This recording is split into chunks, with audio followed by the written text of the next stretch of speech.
ഇത്തവണ ലോകസഭ ഇലക്ഷനിൽ അല്ലയോ മോഡിജി കാര്യങ്ങൾ എളുപ്പമല്ല കേട്ടോ. 400 സീറ്റ് എന്ന് പറഞ്ഞ് നടക്കുന്നുണ്ടല്ലോ. നിങ്ങൾക്ക് സീറ്റ് കിട്ടാൻ പോകുന്നത് ഉത്തർപ്രദേശില്, ഗുജറാത്തില്, മധ്യപ്രദേശിൽ ഇവിടുന്ന് മാത്രം. ഹിന്ദി ബെൽറ്റ്, നിങ്ങളുടെ ബെൽറ്റ്, ഹിന്ദി ബെൽറ്റ്. ഇനി അവിടെ നിന്നുള്ള എല്ലാം കിട്ടിയാലും ഉത്തർപ്രദേശിൽ എത്രയാ? 80. മധ്യപ്രദേശിൽ എത്രയാ? 29. ഗുജറാത്തിൽ എത്രയാ? 26. ഒന്ന് കണക്ക് കൂട്ടി നോക്കിയേ. ഇതെല്ലാം കൂടി തൂത്തുവാരിയാലും 135. ശരിയാണോ? പിന്നെ വേണമെങ്കിൽ ഞങ്ങളുടെ വക ബോണസും തരാം, അപ്പോഴും 200. അതിനപ്പുറം കടക്കില്ല കേട്ടോ, അതിനപ്പുറം കടക്കില്ല. 400 സീറ്റ് അതിമനോഹരമായിട്ടുള്ള നടക്കാത്ത സ്വപ്നമാണ് മോഡിജി.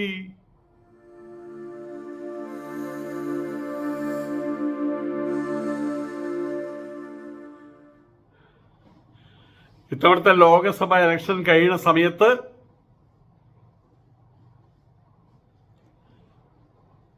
BJPയുടെ ഗതി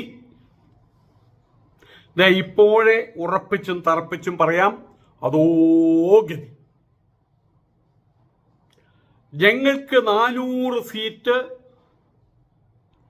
BJPക്ക് 400 സീറ്റ് എന്നുള്ളത് പോയിട്ട് ഇന്നത്തെ സാഹചര്യത്തിൽ കൈവിരൽ വെച്ച് എണ്ണി നിരീക്ഷിച്ച് പരീക്ഷിച്ച് നോക്കിക്കഴിഞ്ഞാൽ നമുക്ക് മാക്സിമം കിട്ടാൻ പോകുന്നത് 200 സീറ്റ്.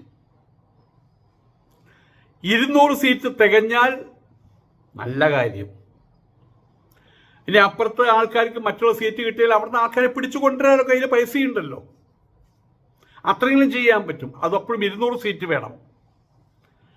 അതുപോലും കിട്ടുമെന്ന് ഉറപ്പില്ലാത്ത സാഹചര്യത്തിലൂടെയാണ് BJP പോയിക്കൊണ്ടിരിക്കുന്നത്. അവരെല്ലാവരെയും മനസ്സിലേക്ക് കുത്തിച്ചെലുത്തിക്കൊണ്ടിരിക്കുകയാണ്. ജയിക്കുന്ന പാർട്ടി ഞങ്ങളുടെ പാർട്ടി, ഞങ്ങളുടെ പാർട്ടി രാജ്യം ഭരിക്കും, നരേന്ദ്രമോദി പ്രധാനമന്ത്രിയാകും. അപ്പം ജനങ്ങൾക്കും തോന്നും ജയിക്കുന്ന പാർട്ടിക്കല്ലേ വോട്ട് ചെയ്യേണ്ടത്. അതൊരു സൈക്കോളജിക്കൽ മൂവ്മെൻ്റ് ആണത്, ഒരു സൈക്കോളജിക്കൽ മൂവ്. അതാണത്. ഈ 400 കിട്ടണമെങ്കിൽ എന്ത് വേണം? 400 സീറ്റ് കിട്ടണം. അത്രയും 400 സീറ്റ് കിട്ടണമെങ്കിൽ 400 സീറ്റ് കിട്ടണം. ഇത് എവിടെ നിന്ന് കിട്ടും? ഇന്ത്യയിൽ നിന്ന് തന്നെ കിട്ടണമല്ലോ. ഇന്ത്യയിൽ നിന്ന് തന്നെ കിട്ടണമല്ലോ. പാകിസ്ഥാനിലും ബംഗ്ലാദേശിൽ നിന്നും കിട്ടില്ലല്ലോ. വിന്ധ്യാശതപുര പർവ്വത നിരകളുടെ തെക്ക് ഭാഗത്ത് നിന്ന് അവർക്ക് അകം പുറം നക്കിയിരിക്കാം. കിട്ടില്ല, ഒന്നും കിട്ടില്ല.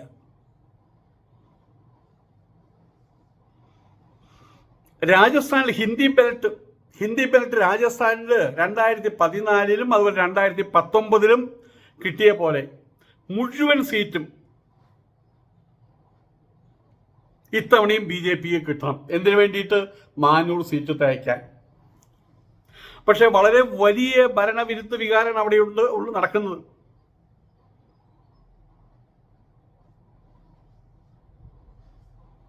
കോൺഗ്രസിൽ വലിയ രീതിയിൽ അടി നടക്കുന്നുണ്ട് അവിടെ.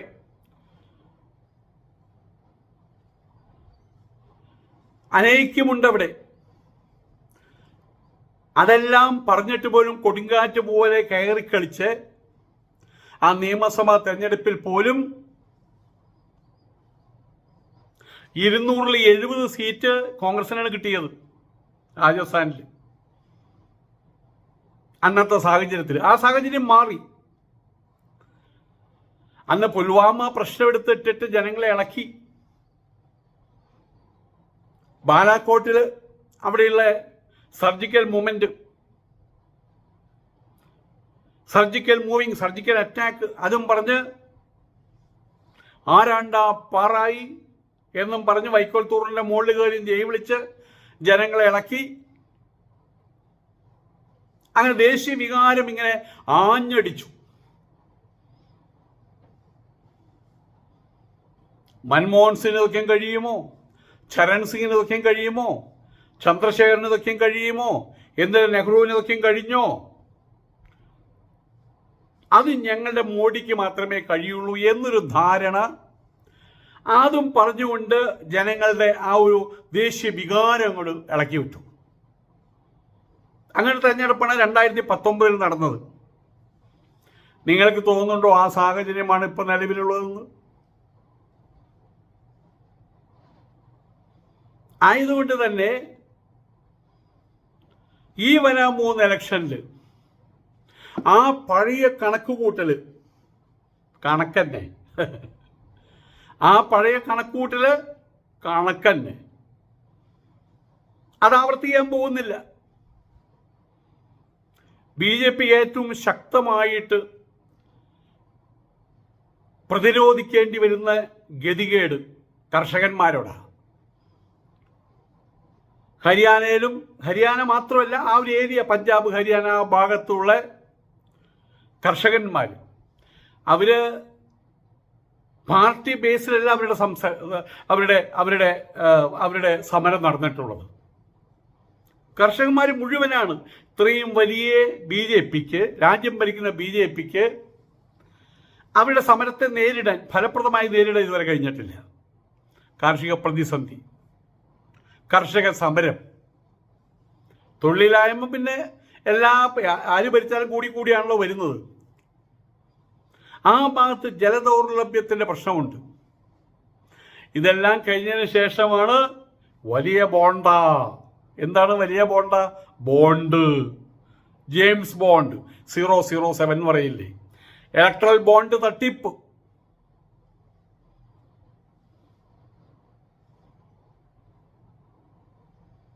അത് ഇന്നത്തെ തെരഞ്ഞെടുപ്പിൽ വലിയ രീതിയിൽ ചർച്ചയാവുന്നുണ്ട്. വീട്ടമ്മമാർക്കാണ് ഏറ്റവും കൂടുതൽ സങ്കടം, വീട്ടച്ഛന്മാർക്കല്ല. പെട്രോളിന്റെ വില വർദ്ധിക്കുന്നു. ഇപ്പൊ കഴിഞ്ഞ പ്രാവശ്യം ഇലക്ഷൻ പ്രമാണിച്ച് 10 പൈസ കുറച്ചിട്ടുണ്ട്. അത്ര 10 പൈസ അവർക്ക് കുറഞ്ഞിട്ടുണ്ടായിരിക്കും തലയ്ക്ക്. ഗ്യാസിന്റെ കാര്യം, വീട്ടമ്മമാർക്കാണ് രാജ്യത്തിന്റെ ഗതിവിഗതികൾ അവരെ നേരിട്ട് ബാധിക്കുന്നത്. പത്രം നോക്കിയിട്ടല്ല, കാരണം ആ പാവങ്ങളല്ലേ മാർക്കറ്റിൽ പോകുന്നത്. ആയതുകൊണ്ട് തന്നെ ഇതിൽ പറയുന്ന പോലെ അമ്മ നമ്മളെല്ലാവരും രക്ഷിക്കുന്നു. അമ്മയാരെ രക്ഷിക്കുന്നേ? മോഡിജി. കയ്യിൽ പൈസയിൻ്റെ അതിലപ്പുറം പറയിപ്പിക്കാം ആൾക്കാരെ കൊണ്ട്. ഏതായാലും ഇതൊക്കെ വലിയ രൂപത്തിൽ ചർച്ചയാവുന്നുണ്ട് ഇപ്പോൾ. ഇന്ത്യ കൂട്ടുകെട്ട് INDIA അത് തുടക്കത്തിൽ വലിയ പ്രഭ പടർത്തി, ഇടയ്ക്ക് വെച്ച് പലരും അങ്ങോട്ട് മാറി ഇങ്ങോട്ട് മാറി, അന്ന് കിട്ടൂല എന്നൊക്കെ പറഞ്ഞ് കുറെ ആൾക്കാർ ഇപ്പോ കേജ്രിവാളിനോട് കാണിച്ച് 100ാം നമ്പർ ചെറ്റത്തരം, വൃത്തികേട്, രാഷ്ട്രീയമായിട്ടുള്ള വ്യഭിയായിട്ടുള്ള ചരണം, അതാണ് വ്യഭിചാരം എന്ന് പറയുന്നത്. തെറ്റായ വഴിയിൽ കൂടെ ചരിക്കുക, രാഷ്ട്രീയ വ്യഭിചാരം കേജ്രിവാളിനോട് കാണിച്ചത്. അതോട് കൂടിയിട്ട് എന്തായി? ഇന്ത്യ ഇനി ആലാസ് കയറിയിട്ട് 4 ഭാഗത്ത് വലിച്ചാലും ഇന്ത്യയിൽ നിന്ന് ഒരു അടര് പോലും അങ്ങോട്ടും ഇങ്ങോട്ടും പോവില്ല. അതും അവർക്ക് തിരിച്ചടിയായിട്ട് ബൂമറാങ് പോലെ അങ്ങോട്ട് എറിഞ്ഞു, അത് അവനവൻ്റെ മണ്ടയ്ക്ക് വന്ന് നല്ല കുട്ടിവെച്ചു കൊടുത്തു. ആയതുകൊണ്ട് തന്നെ INDIA ഇന്ത്യ അതൊരു ചെറിയ മീനല്ല. അതിപ്പോ എല്ലാവരേക്കും നന്നായിട്ട് BJPക്ക് മനസ്സിലായിട്ടുണ്ട്. അതുകൊണ്ടാണ് നാളിതുവരെ എത്രയോ പ്രധാനമന്ത്രിമാരുണ്ടായിരുന്നു. ഇലക്ഷൻ വന്ന സമയത്ത് ഒന്ന് ചുറ്റിക്കറങ്ങും തെക്കേ ഇന്ത്യ. ഇതിപ്പോ തെക്കേ ഇന്ത്യ അട്ടിപ്പാറ.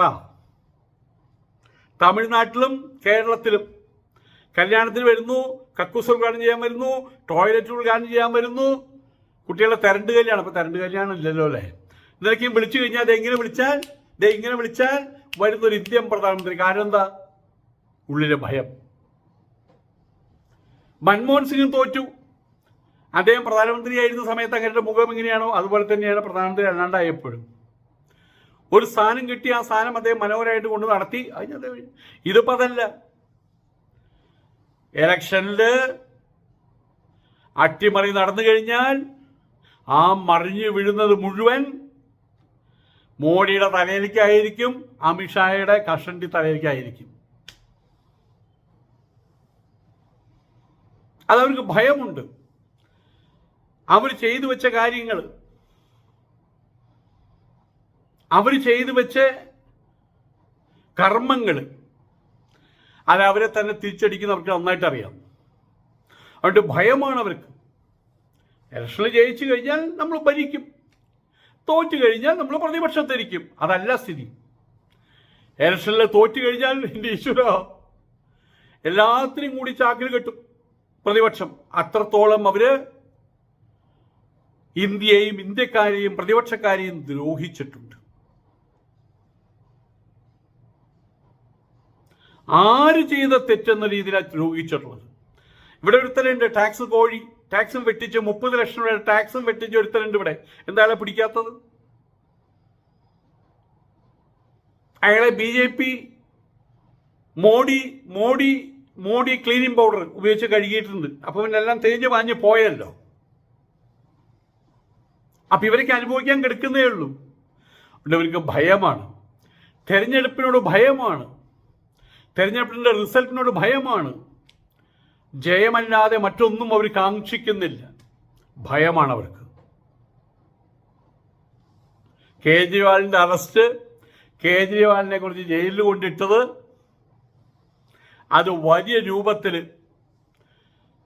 ആ ഹിന്ദി ബെൽറ്റ് രാഷ്ട്രീയത്തിൽ BJPയെ വട്ടപൂജ്യമാക്കി മാറ്റിയിരിക്കുകയാണ്. വീട്ടിലെ വീട്ടമ്മമാര് പോലും കേജ്രിവാൾ വന്നപ്പോഴാണ് നമുക്ക് വെള്ളം കിട്ടിയത്, കേജ്രിവാൾ വന്നപ്പോഴാണ് നമുക്ക് ഇലക്ട്രിസിറ്റി കിട്ടിയത്, കേജ്രിവാൾ വന്നപ്പോഴാണ് പ്രത്യേക സ്കീം തയ്യാറാക്കിയിട്ട് 15 കൊല്ലത്തെ ലോണിൽ നമുക്ക് വീട് കിട്ടിയത്. വോട്ട് ചെയ്യാൻ പോകുന്ന സാധാരണക്കാർക്ക് ഇവർ പറഞ്ഞ ഭാഷയൊന്നും മനസ്സിലാവില്ല. അവരനുഭവിക്കുന്ന സന്തോഷങ്ങളും സങ്കടങ്ങളും ചേർത്ത് വെച്ചിട്ടാ വോട്ട് ചെയ്യുക. എല്ലാ വോട്ടും കേജ്രിവാളിന്. അതാണല്ലോ സംഭവിച്ചത്. ഒരിക്കൽ പിരിച്ചുവിട്ടതല്ലേ. എന്നിട്ട് 61 സീറ്റിൽ 60 സീറ്റും കിട്ടിയിട്ടാ അവർ വീണ്ടും അധികാരത്തിൽ കയറിയത്. അതന്നെ തുടരാൻ പോകുന്നു. ജയിലിന്റെ വാതിലുകൾ തുറന്നിട്ടാലും കേജ്രിവാൾ ഇപ്പോൾ പുറത്തേക്ക് വരില്ല. എത്ര കാലം നിങ്ങൾക്ക് എന്നെ ജയിലിലിടാൻ അത്ര കാലം ഇട്. ഇപ്പോഴും അദ്ദേഹം മുഖ്യമന്ത്രിയാണ്. മുഖ്യമന്ത്രി സ്ഥാനം രാജിവെച്ചിട്ടില്ല. ഇതൊക്കെ BJPയുടെ ശുഭ്രമുഖത്ത് വന്ന് പതിച്ച ചെളിയാണ്, മാലിന്യമാണ്. ചാണകം കൊണ്ട് എറി കിട്ടിയെന്നർത്ഥം. അറസ്റ്റ് ചെയ്ത് ഉടനെ തന്നെ കേജ്രിവാൾ രാജിവെക്കുന്ന വിചാരിച്ചത്. ഏതായാലും ജയിലിലും നേതൃത്വം അതേപോലെ തുടരാനുള്ള തീരുമാനമാണ് കേജ്രിവാളും അദ്ദേഹത്തിന്റെ കൂട്ടത്തിൽ ആം ആദ്മിക്കാരും എടുത്തത്. അദ്ദേഹം ജയിലിൽ എടുക്കുമ്പോൾ എന്തുണ്ടായി? അവരുടെ പോരാട്ട വീര്യം അത് കൂടുതൽ സുശക്തമായി എന്നുള്ളതാണ് സത്യം.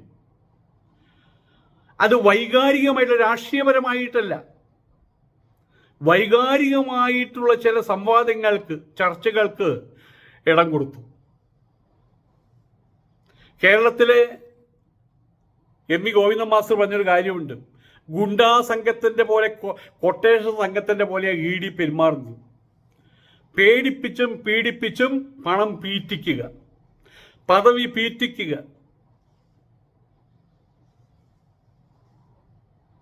ED തിരിഞ്ഞും മറിഞ്ഞും വെട്ടിക്കൊണ്ടിരിക്കുകയാണ്. അവർക്ക് ഇഷ്ടമില്ലാത്തവരെ. ആർക്ക്? BJPക്ക് ഇഷ്ടമില്ലാത്തവരെ. നാളെ ഇതേ ED അവർക്കെതിരെയും തിരിയും. ഭരണം മാറിയാൽ ആ പേടി അവരെ വലിയ രൂപത്തിൽ ബാധിച്ചിരിക്കുകയാണ്. IT വകുപ്പിന്റെ, ഇൻകം ടാക്സ് വകുപ്പിന്റെ ആസൂത്രിതമായിട്ടുള്ള നീക്കങ്ങൾ, ഇതൊക്കെയും വളരെ ഗംഭീരമായിട്ട് നടക്കുമ്പോൾ ജനങ്ങൾ ഇങ്ങനെ പറയുമെന്നാണ് പ്രതീക്ഷിച്ചത്. ഇവരപ്പം മുഴുവൻ കള്ളന്മാരായിരുന്നോ? INDA സഖ്യത്തിലെ ആളുകൾ ദേ കണ്ടോ, അവർ നികുതി വെട്ടിക്കുന്നു, അവര് 2ാം നമ്പർ ബിസിനസ് നടത്തുന്നു, കള്ളപ്പണ ബിസിനസ് നടത്തുന്നു, രാജ്യത്തെ ദ്രോഹിക്കുന്നു, ദേ അതുകൊണ്ട് ഞങ്ങൾ അറസ്റ്റ് ചെയ്തു, ദേ ജയിലിൽ കൊണ്ടിട്ടു. അവരെക്കുറിച്ചൊരു അവമതിപ്പ് ഉണ്ടാക്കാനുള്ള ശ്രമം, അതെല്ലാം 7 നിലയ്ക്ക്, 8 നിലയ്ക്ക്, 9 നിലയ്ക്ക്, 10 നിലയ്ക്ക്, 15 നിലയ്ക്ക്, ഇനി ബാക്കി നിങ്ങൾ എണ്ണിക്കോ, പൊട്ടിത്തകർന്ന് ഈ ഞായറാഴ്ച ഡൽഹിയിലെ രാംലീല മൈതാനത്തിൽ അത് നമ്മൾ കണ്ടതാണ്. ഇന്ത്യ സഖ്യം ഉയർത്തിയത് അതിഗംഭീരമായിട്ടൊരു പ്രതിരോധമായിരുന്നു. ഇതെല്ലാം ഉള്ളപ്പോഴാണ് ഭരിക്കുന്നവര് കോടികൾ മുടക്കിയുള്ള പ്രൊപ്പഗാൻഡ, പാടില്ലാത്ത രീതിയിലുള്ള രാഷ്ട്രീയ വ്യഭിചാരം, അറസ്റ്റ്, ജയിലിൽ കൊണ്ടിടല്, ഇതെല്ലാം നടത്തിയിട്ടും രാംലീല മൈതാനിൽ ഇന്ത്യ സഖ്യം ഉയർത്തിയത് അപ്രതിരോധ്യമായിട്ടുള്ള, ചിന്തിക്കാൻ കഴിയാത്തവർക്ക് ചിന്തിക്കാൻ കഴിയാത്ത ഒരു അറ്റ്മോസ്ഫിയറാണ് അവിടെ സൃഷ്ടിച്ചത്. ഇനി വടക്ക് കിഴക്കൻ മേഖലയുണ്ട്, മണിപ്പൂര്. അവിടെ ആരിന് വോട്ട് ചെയ്യോ? നരേന്ദ്രമോദിക്ക് വോട്ട് ചെയ്യോ? പൗരത്വ നിയമത്തിന്റെ പ്രശ്നം, മുസ്ലിങ്ങൾ വോട്ട് ചെയ്യോ? ആ വടക്ക് കിഴക്കൻ മേഖലയിലുള്ള ആൾക്കാരെയും അത് ബാധിക്കുന്നില്ല, അവർ വോട്ട് ചെയ്യോ? കേരളം BJPക്ക് വോട്ട് ചെയ്യോ? തമിഴ്നാട്ടിൽ നിന്ന് BJPക്ക് ഒരു സീറ്റ് കിട്ടുമോ? കർണാടകം, ആന്ധ്ര, തെലങ്കാന ഉൾപ്പെടെയുള്ള ദക്ഷിണേന്ത്യൻ സംസ്ഥാനങ്ങളിൽ BJP ഇതേ ഇങ്ങനെ ഠും ഠും ഠും ഠും ഠും ഠും ഇങ്ങനെ പൊട്ടി പൊട്ടി പൊട്ടി 8 നിലയ്ക്ക് പൊട്ടുകയെന്നെങ്കിൽ കേട്ടിട്ടില്ലേ? ആ അവസ്ഥ എല്ലാ സർവേകളും ഒന്ന് പറയുന്നുണ്ട്. തമിഴ്നാട്ടിലെ 38 സീറ്റുകളിൽ കഴിഞ്ഞ തവണ BJP എത്ര സീറ്റ് കിട്ടിയെന്ന് അറിയോ? 38 സീറ്റിലും കെട്ടിവെച്ച പണം പോയി. അതാ കിട്ടിയത്. അവിടെ 38 സീറ്റിലും ആനമൊട്ട.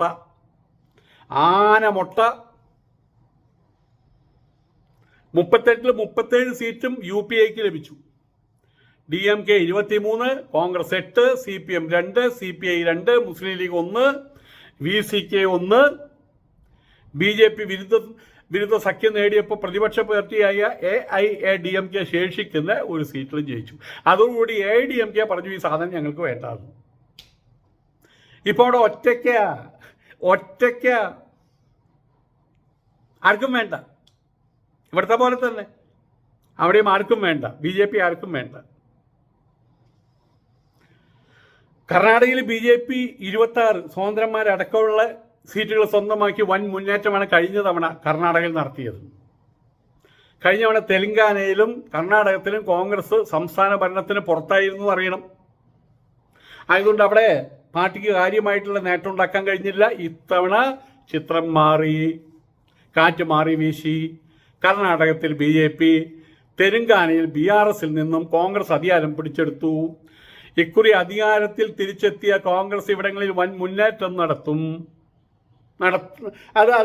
അത് കാണാപ്പാടമാണത്. ഒരു വലിയ ശാസ്ത്രീയമായിട്ടുള്ള സർവേയുടെ ആവശ്യമൊന്നുമില്ല. ചുരുക്കി പറഞ്ഞാൽ, ഇങ്ങനെ ചുരുക്കി പറഞ്ഞാൽ ഉത്തർപ്രദേശ്, ഗുജറാത്ത്, മധ്യപ്രദേശ് അവരുടെ രാജ്യം, ഹിന്ദിക്കാരുടെ രാജ്യം, ദ്രാവിഡ രാജ്യമല്ല, ഹിന്ദിക്കാരുടെ രാജ്യം. അവിടുന്ന് കിട്ടുന്ന സീറ്റുകൾ അത് മാത്രമായിരിക്കും അവരുടെ സഞ്ചിയിൽ വന്ന് വീഴാൻ പോകുന്നത്, അവരുടെ പെട്ടിയിൽ വന്ന് വീഴാൻ പോകുന്നത്. അതായിരിക്കും BJPയുടെ ഭാവിയെ നിശ്ചയിക്കാൻ പോണത്. ഉത്തർപ്രദേശിൽ 80 സീറ്റുണ്ട്, മധ്യപ്രദേശിൽ 29, ഗുജറാത്തിൽ 26. ഇത് മൊത്തം തൂത്തുവാരിയാലും 400 സീറ്റ്. BJPക്ക് 400 സീറ്റ് അത് സ്വപ്നം മാത്രമായിട്ട് മാറും. ഇതെല്ലാം തൂത്തുവാരിയാലും 135 സീറ്റേ കിട്ടുള്ളൂ. എങ്കിലും ഒരു 200 സീറ്റ് BJP കിട്ടുമെന്ന് വേണമെങ്കിൽ നമുക്ക് വെക്കാം. എന്തായാലും നരേന്ദ്രമോദി കാര്യങ്ങൾ അത്ര എളുപ്പമല്ല കേട്ടോ, കാര്യങ്ങൾ അത്ര എളുപ്പമല്ല. ഇവിടെ കുറെ സംഖ്യകളും കിടന്ന് ചലച്ച് നടക്കുന്നുണ്ട്. ഇലക്ഷൻ കഴിയിട്ട് എല്ലാത്തിനും പിടിച്ചിട്ടിങ്ങനെ കൂട്ടിലടയ്ക്കും ഇവിടുത്തെ പിള്ളേർ. ജൂൺ 4 കാണാം. നമസ്കാരം.